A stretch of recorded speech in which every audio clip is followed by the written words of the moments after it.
স্বরসঙ্গতি ব্যাপারটা কি? বাংলা ব্যাকরণে স্বরসঙ্গতি কি? স্বরসঙ্গতি কয় প্রকার? স্বরসঙ্গতি হলো, প্রথমে সংজ্ঞাটা জেনে নিতে হবে।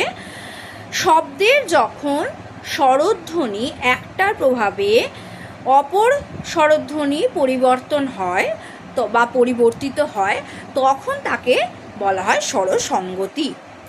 যেমন মূলা থেকে মূল, জুতা থেকে জুতো, সম্পূর্ণ স্বরধ্বনি চেঞ্জ হয়ে যাচ্ছে। যেমন জুতায় আছে আকা স্বরধ্বনি, তাই তো, আ স্বরধ্বনি, চেঞ্জ হয়ে কি হলো, জুতো ও স্বরধ্বনি এলো।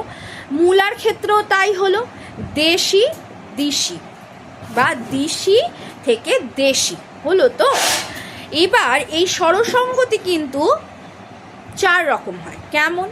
প্রগত স্বরসঙ্গতি, পরাগত স্বরসঙ্গতি,